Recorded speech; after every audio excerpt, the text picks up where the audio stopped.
welcome to Brick Wall Cinema. I'm Chance. Today we have Lola and Sergio, like usual. Say hi, guys. Hello.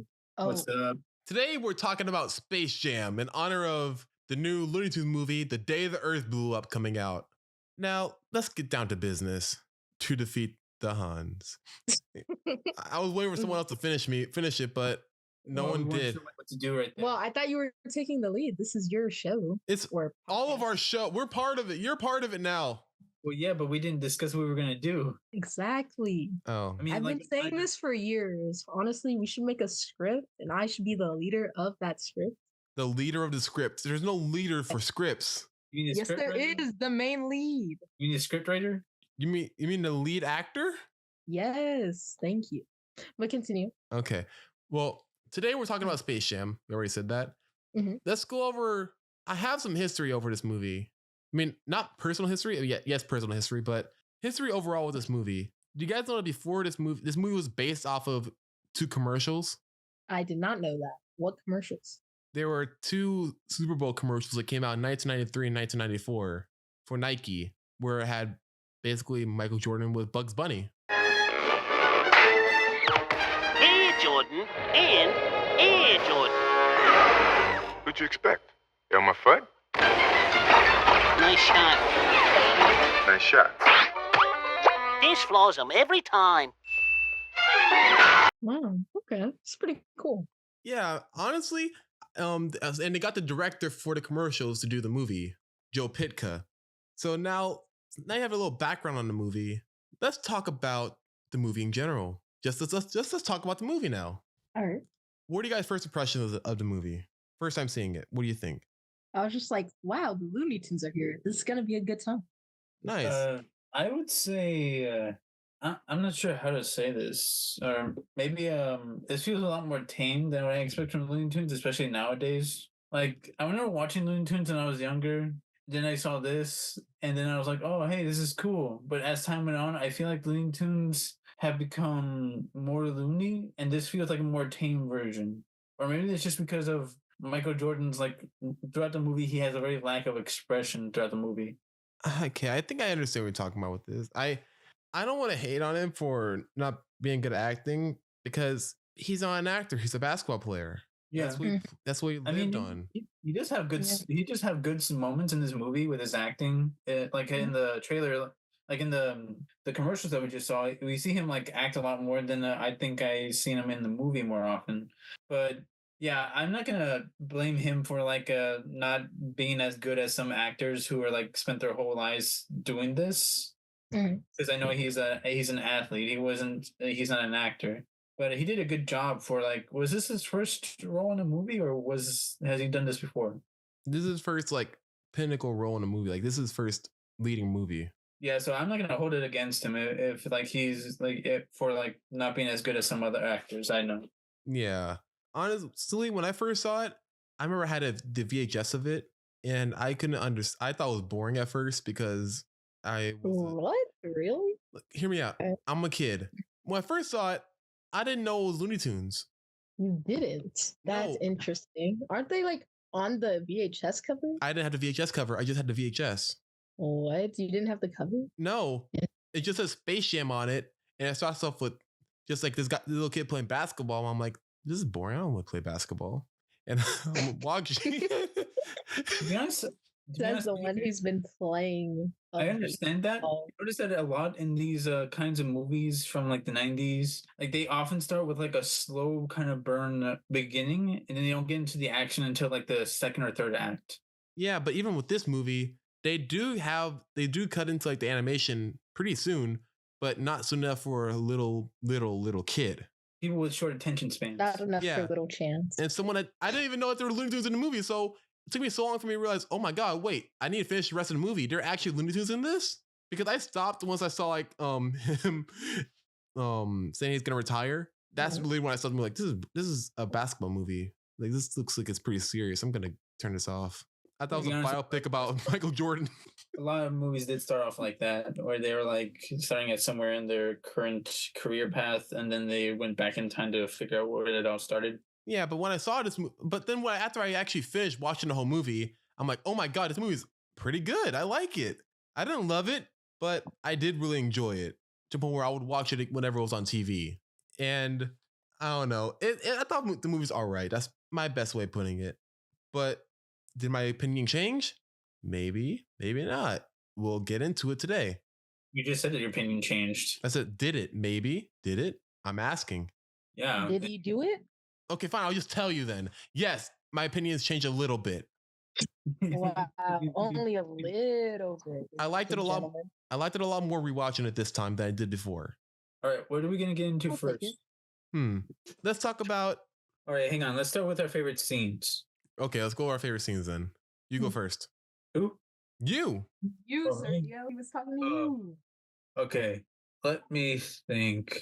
I think my favorite scene, the one I remember the most, that I like especially like when I was growing up, was the scene on the basketball court where the Monstars catch the ball and then they get shot in the teeth.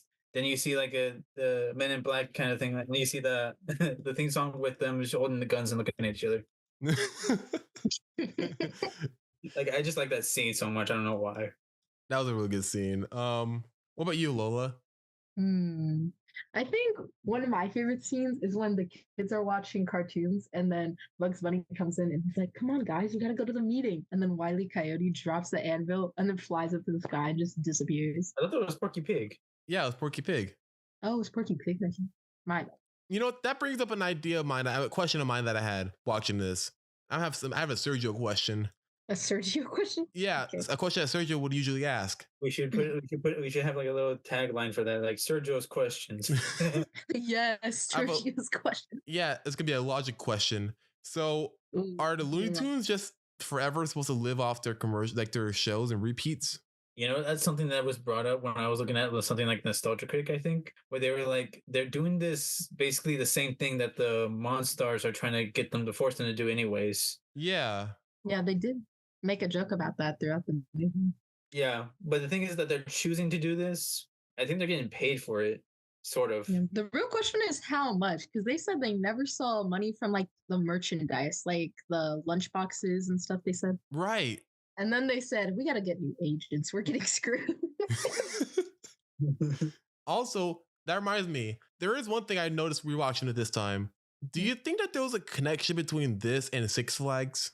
What do you mean? Because in Six Flags, they have Warner Brothers characters like DC characters and Looney Tunes at that park. And the aliens are from Moron Mountain, like Magic Mountain at Six Flags. And they're Magic making Mountain this was at Disneyland. Magic Mountain's Six Flags. Oh, okay. I'm not sure if that has anything to do, if that was foreshadowing anything or not, because that just feels like they were doing the same thing that Disney was doing, where they had the people in mascots play as the characters in the theme park. I just think of it like I thought of like when Bugs Bunny was talking to Michael Jordan saying we need your help, and it's saying what's gonna happen to them. I just thought this is them talking about the audience at Six Flags. Slavery. They're gonna make us do stand-up comedy. The same jokes every night for all eternity. We're gonna be locked up like wild animals and then trotted out to perform for a bunch of lowbrow, bug-eyed, fat-headed, humor-challenged aliens. To be honest, it is a lot like That that. did feel very direct. It's too real, man. I know. I feel like that's what they're going for with this. I'm not sure. Let me check. Looney Tunes go to Six Flags. Wait, no, they started using the characters in 1984. Yeah. Okay, I didn't even mention my favorite scene. What's your favorite scene? My favorite scene is, let me think. The aliens from Moron Mountain are at the meeting saying you're all our prisoners now, and Aaron's like, look at that little pripsqueak, I'm shaking in my boots, and they're walking around, and Yosemite Sam's about to shoot him, but he just turns like they shoot him first. I thought that was really funny. That was pretty funny. Yeah. You know whose character I like throughout all of this? Bill Murray. Bill Murray's pretty fun to watch throughout this whole thing. Bill Murray's fun to watch in every movie he does. That is true. I just like the scene where he comes in to help and nobody expected him. He just gets there. Yeah. And then Bugs is like, "How did you get here?" And he's essentially saying, "I know people," like they drew him there or something. They said the producers, I know that I'm friends. He said, I'm friends with the producer. He had a teamster come pick me up. Yes. And then the defense joke where he's like, "Okay, you're here. And then Michael says, No, No. we're on defense." Oh, I don't do defense. You know, considering like how we saw the day the Earth blew up, the Looney Tunes one, and we saw like just Daphne just get the script and say like, "Here, catch up on your own time." That just feels like something that would happen in a Looney Tunes movie. Yeah, and even Bill's line is saying, "Hey, he's saying, hey, since all this stuff's going on with the basketball players, you think I have a chance?" It's like, no, I don't think so. And Bill Murray's like, it's because I'm white, isn't it? But Larry Bird's white. Larry's not white. Yeah. He's clear. Yep, he's clear. Oh, you know what that reminds me of? What? You know how in New Legacy, like the Looney Tunes, like sport based on New Legacy, there's a water guy. What? There's a water guy. They're like they're elemental players for the enemy team. Oh, are you talking about in the sequel? They have like the villains, the Goon Squad. Yeah. What about them? Like it's just the water guy. Whenever I hear he's like, no, he's not white. He's clear. I just think of water guy. Water guy. Yeah. What else is there? Let's talk about. We already talked about the characters. Let's talk about the animation. All right. What do you guys think about the animation in the movie? For me, I like the animation. It's really smooth, but for some reason, it feels dated to me. Is it because? Well, I mean, we are rewatching a movie that's like pretty old at this point. Yeah, I know. The animation is really good considering the times, but you can see like in this scene right here where you can see the dog, like if it looks photoshopped, you can tell like there's obvious stuff like that, but it doesn't bother me too much, but I just noticed it a lot more, I guess, mostly because as time has gone on, animation has stepped up. Oh, that's fair. Me personally, it doesn't bother me at all either because I'm like, well, they're cartoons in the human world. They're not really going to look amazing, and they look pretty good for what it is. I appreciate how they tried to make it seem dynamic. Like this is I keep on bringing this up whenever I mention live action movies with animated characters in the real world. I think like Roger Rabbit, they learned from Roger Rabbit when making this movie. When you see Bugs and Daffy go into the real world, because there's one specific shot that I really love in this movie. It's when Bugs and Daffy walked into Michael Jordan's house, and they're looking through each door, and the camera's panning while they do it. And every time they open a door, it's new lights inside of the doors that are open that are cascading a light onto the characters, which they have to animate every time they go past a different light bump when they bump lights around them. Oh yeah, I noticed that. Yeah, that does make the characters feel more real. It's a technique they used in Who Framed Roger Rabbit called bumping the lamp, where there's a scene where Roger gets brought into a closet and he hits a lamp. So throughout the whole scene, the lamp is going back and forth, and they have to animate whenever the light hits Roger. So the extra mile that they use in the movie, which they clearly use in this idea. And I heard that in other films, whenever they use lighting for animated characters, is always the hardest thing to do because you have to animate the light for everything that hits on them, the hair, the body, even if it hits the eyes, all that stuff, it gets really hard. And since it's always moving and can shift easily, it gets very challenging over time. Exactly. That's why they mainly stay in the Looney Tune land, which is basically CG. Like the whole courtroom is CGI. Yeah, you can definitely tell that. This reminds me of Gary's Mod. I don't know what Gary's Mod is. It's basically just like a pre-made like kind of like 3D setting where you can mess around with like figures. It's like where people used to do like a SFM. It's basically just like animating like sort of like 3D models into trying to make some certain things. Like when those old videos of people just moving around like figures of 3D figures of characters and just moving them around, trying to make them look like they're doing something. Oh, okay. Yeah. Also, this is completely off topic, but when I was rewatching this movie, that character literally turning him into a basketball, it looks so creepy now. As a kid, it didn't look that creepy, but when I was rewatching it, I was like, why does Michael look like that? What's going on? Yeah, they CGI'd his face on the basketball and it looks freaky. It looks very freaky. Yeah, but what else is there to talk about? Let's talk about the Monstars. So, what do you guys think of the Monstars? I mean, they're fun. Yeah. I feel like there's not much to say about them. They're fun. It was cool seeing like their transformation because you're like, oh, these little puny aliens. Next thing you know, they steal the basketball player's talent and they just get bulked up. Like they're jacked now. I was like, what the heck? I thought that it would be I'm not that familiar with basketball, to be honest. So some of the basketball actors, some of the basketball athletes that they have in a movie where they take their talent, I initially thought, oh, are they gonna act like they're basketball actors, or are they gonna be voiced by them, or anyway based on them outside of just using their talent? That would be interesting, but if they were like based off of them, but then they had someone else voice them, wouldn't that be kind of seen as racist? No. Wait, why would that be racist? Well, say they're based off of some of the characters who are black, and then they're have someone in who's voicing them, but then they turn out to be white. Would that be considered racist now at times? I mean, couldn't you just get black actors who don't know how to play basketball? Yeah, I don't think there's only white actors that voice characters, Sergio. I know. I'm saying if they did that, and then turned out one of them was white, would that be seen as racist? It depends on how they go at it.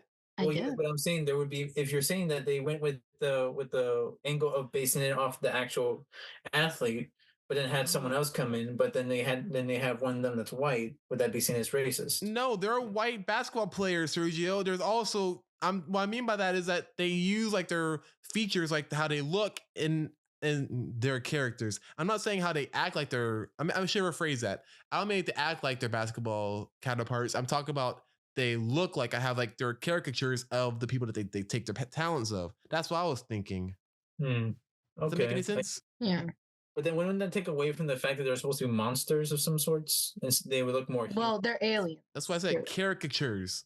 They could do monster version alien creatures of the basketball characters. I don't know. I'm just thinking of what they did with Space Jam 2, which I really liked, how they based it off of the actual basketball players. I hope we're not doing Space Jam 2. We're doing all the Looney Tunes movies. We're gonna have to. No, we have to. Yes. I mean, I never seen it. I just know it's not gonna be as good as the first one, and I don't want to see it. Wait, you never saw it? No. Oh my God, we're watching it. No. Yes. No, we already talked about this like a couple months ago when we saw the day I know we up. have to watch it, but I won't be watching it right now. Not now, because we got Looney Tunes Back in Action coming up next. Exactly. I just noticed this since you paused the frame on all the monsters' faces. Did you notice like how like 4 out of 5 of them have like really big lips? Yeah. Yeah. I did not notice that. That's very random. Why would you notice? Okay. Because you paused it right when it zoomed. Also, why does the orange one look like he's trying to riz someone up? He's like a doll.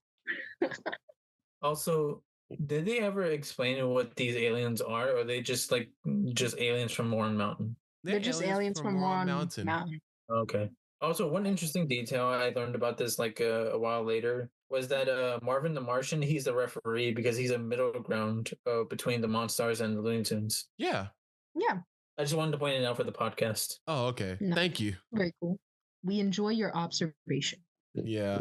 Okay, I want to talk about how the actors, how the basketball players acted when they got their power taken away from them.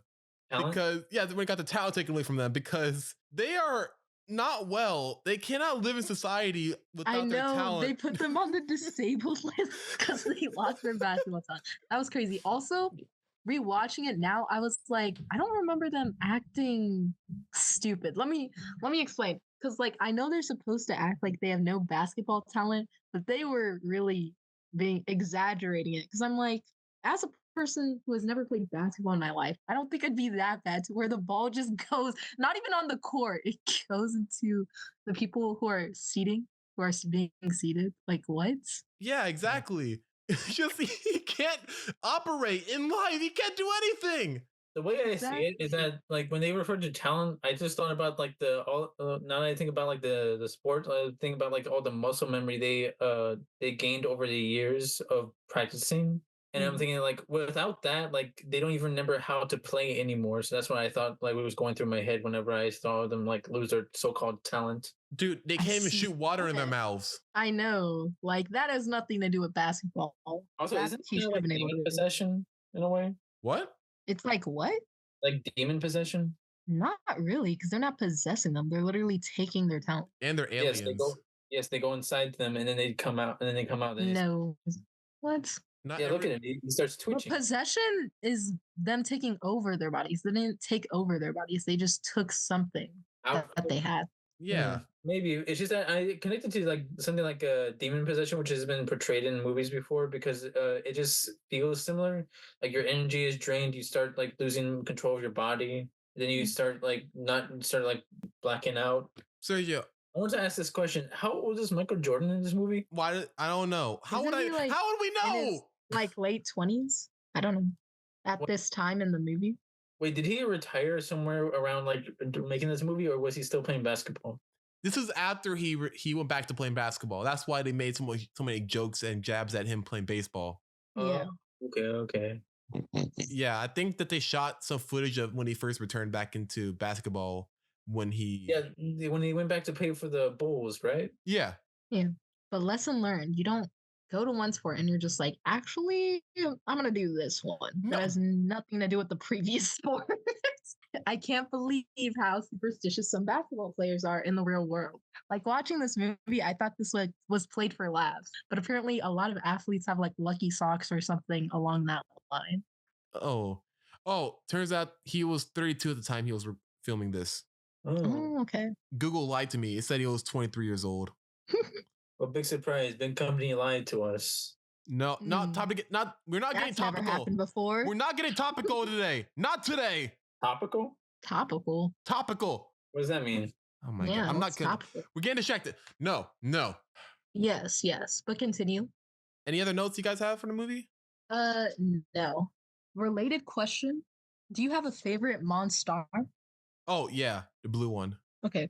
The blue one. Yeah. Okay, why the blue one? Because he's such an idiot.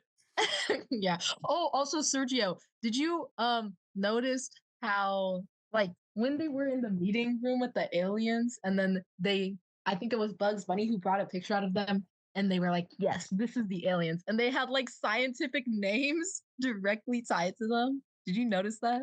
I don't think so. Bring it back to him. Yeah. They're hilarious. Aliens from where mountain? Warmus repulsus, mutus corrodi,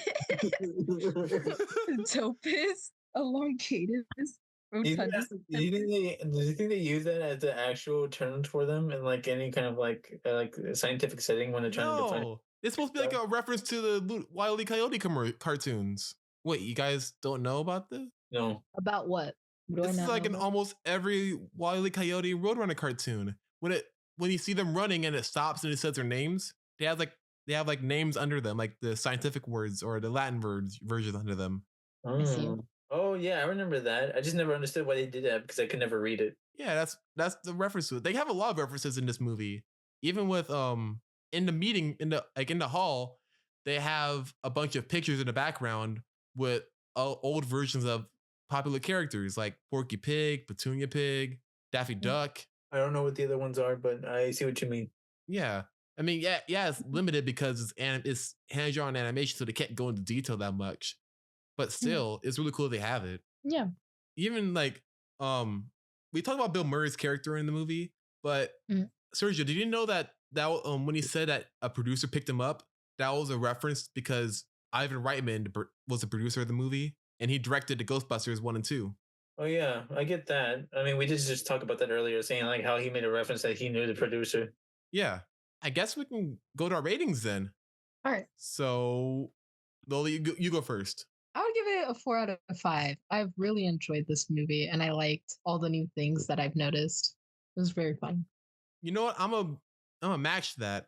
I'm gonna give this a 4 out of 5. I admire a lot more of this watching than other ones, mainly because when I was younger, I didn't really catch a lot of things. I found it a little boring. But even when it is a little like not boring, but more like I admire a lot more things in it. Even the animation, even though it's very 90s with how everything's cell shaded and everything looks so shiny on people. I thought this looks pretty cool. It looks really good. I took it for what it was at the time. Ignore this bad CGI for most of it and like ignore like the weird green screen. And it's still really good. What about you, Sergio? I'm sorry, I'm just distracted by the mouse. Oh my god, you didn't hear anything I just said because you're watching the movie in the background. Okay. No, I heard it. I just remember that one. I just remember that mouse scene. Then I just think about you. I'm just like over here, like, yeah, Yeah, justice for the mouse. And honestly, justice for Michael Jordan's publicist. He's just trying to help him out, trying to do his job, trying to get paid. And they picked the mouse over him. Like the tiniest. Do you think he was fired after Michael Jordan went back to playing basketball? I don't think so. Well, because wasn't his publicist... I feel like Michael wouldn't have any reason to fire him. Wouldn't his publicist only work with him if he was doing basketball still? No, he was just assigned to him. Yeah, he was just assigned to Michael. So no matter what, he's Michael's publicist. Well, not unless no Michael what. decides to fire him.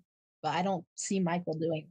I thought the publicist was given to him by the basketball team. I mean, by the baseball team. Well, yeah, but he keep him on as his publicist. Yeah. Okay. If you like your publicist, you're gonna keep him on. And I don't see why he would fire him. Yeah, it's not like he followed him all the way down to the ends of the earth to find him. But I mean, that's kind of his job as a publicist, to make sure he's not what's the word? Missing and also conducting himself in a bad way because he's the publicist. Yeah, he conducts him to the media or like the press, or at least keeps him in his reputation intact. Yeah. Okay. What about you, Sergio? What's your rating? I was kind of torn between, because I do like this movie, but I don't know how high I should give it. But I would say I would match you guys with a 4 out of 5. Like, there are a lot of things that, like you said before, there's a lot of 90s humor in here, stuff from that era that seems kind of dated nowadays. But this is a really good movie, and it's really enjoyable. Even though like some of the animations do seem like a of the times. Yeah. Oh, also one thing I want to mention. One of the animation directors for the movie was Bruce W. Smith. And if you don't know who he is, he created The Proud Family and directed Bebe's Kids. I don't know Bebe's, but I do. You don't? You should watch the movie. It's so funny. It's really good. I like it. Right. But I do remember The Proud Family, and it does make sense. The animation style is similar, and the art style too. Yeah, because I noticed when I see like how I don't know if he helped design the Monstars or anything, but it kind of looks like his style. Now that you mention his lips, he has a certain unique style how he animates lips in Baby's Kids and also Proud Family. And it do remind me of that. At first I thought it was weird how you mentioned it, but now I can't unsee it. I was thinking about it while having a movie on the background. Let me see if I can pull up a picture. The reason why I mentioned the lips is because I haven't seen that style of lips for animation in a long time. Because like the only one I could remember that had a unique style for lips was the Kim Possible series, where they just had like one lip that was like a darker shade on top. Yeah, that's what it sort of was on Baby's Kids. Yeah. And also I think the Proud Family too. Yeah. So yeah, thank you for bringing that point of that weird random point of that weird facial piece. Thank you, Sergio. Thank you for pointing that out. You're welcome. I'm always here to point out the obscurities that no one can notice. Yep, that's Sergio for you. Also, I like how, I know we're cutting off, but I just want to say, I like how when it cuts back to, I forgot his name, but the one who wants to bring them to Moron Mountain, I like how every time it cuts back to him throughout the game, he's doing something completely random. He's ordering food, he's getting massaged. Like, how is this all going on as he's watching the basketball game? He's not worried about it. He knows he's going to win. To me, that just feels like it was just a representation of like greedy CEOs who try to bank off of like celebrities. Yeah. All right. Well, I'm surprised we didn't go through the whole episode without talking about Lola Bunny. I mean, I feel like that's mostly you, Chance. What do you mean mostly me? I mean, is there something you want to talk about Lola Bunny? I'm kidding. I know tons of people who have told me vividly about their crush on Lola Bunny. So I never said a crush on Lola Bunny. Why are you tying me into them? Okay. Oh, then what do you have to say about Lola Bunny? I assumed it was childhood crush territory. No, I was gonna say that she was an original character made for the movie. Oh yeah, I remember when you told me about that. Oh, my bad. Yeah, I'm not Why are you offended? I'm not gonna say. I didn't mean to ruffle your feathers. I wasn't gonna say offended. I was gonna say furry, but okay. How does that make you a furry? I know tons of people who have liked Judy Hopps from Zootopia. Oh yeah, it became a meme. What? Yeah. No, let's not go into that. I'm not gonna go into that rabbit hole. Let's cut off the episode. All right, everyone. See you next week. Have a cinematic day. Bye. Bye. Hey everyone, thanks for listening, and be sure to subscribe to our channel and follow us on Instagram, Facebook, X, and TikTok at Brick Wall Cinema. Have a cinematic day.